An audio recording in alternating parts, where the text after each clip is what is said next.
আরাধনার যে কত শক্তি তা আমি আরেকবার ঘোষণা করতে চাই।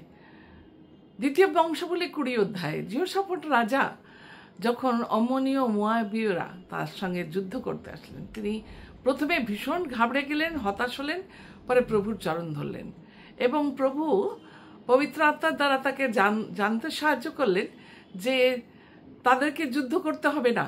সত্যি আমাদের জীবনের যুদ্ধে প্রভুই আমাদের পক্ষে যুদ্ধ করেন।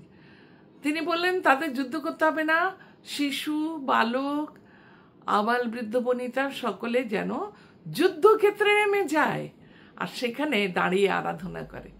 যুদ্ধক্ষেত্রে নামতে হবে, শুধু ঘরে বসে নয়। সেখানে তারা নেমে গেল, নেমে গিয়ে তাদের স্তব, স্তুতি, আরাধনা, বিশেষ প্রশংসা সকলে মিলে করলো অন্তরের গভীরতম স্থান থেকে। রাজাও করলেন আর ঈশ্বর তাদের যুদ্ধে জয়ী করলেন।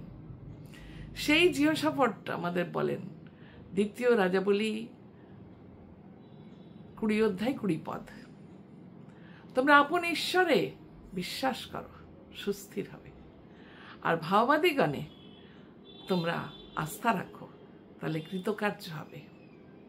সত্যি তারা আস্থা রেখেছিলেন ঈশ্বরের বাক্যে, ঈশ্বরের আরাধনা করেছিলেন, আর তাদের জীবন কেমন বদলে গেছিল। তারা যুদ্ধে বিজয়ী হলেন। ঈশ্বর তো আমাদের বিজয়ী করতে চান, বিজয়ী ঘোষণা করতে চান।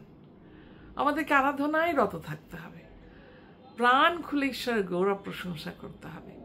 এটা যেন মেকি না হয়, খালি মুখ থেকে যেন না হয়, বা শেখানো ভুলই যেন না হয়।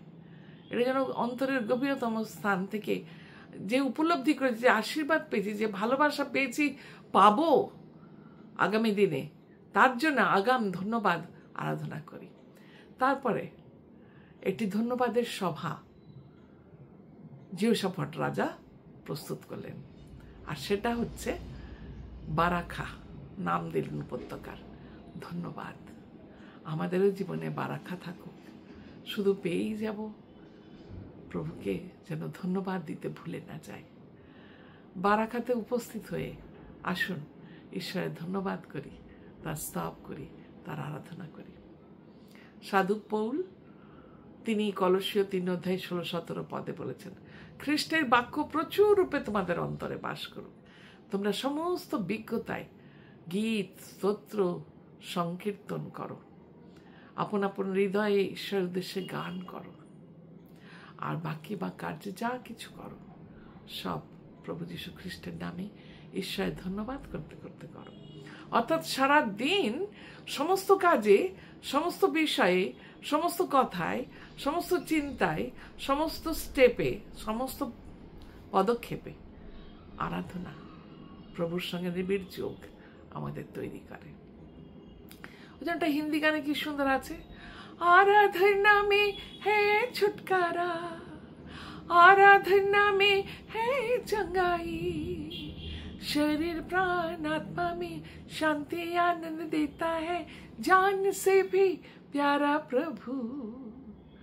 प्रार्थना करे, आराधना करे, वो अच्छा है, कितना भला है, चंगाई मिले हमेशा, छुटकारा पावे हमेशा, हमेशा छुटकारा पावे हमेशा। ভালো থাকুন, সুস্থ থাকুন, প্রভুতে থাকুন, আরাধনা করুন।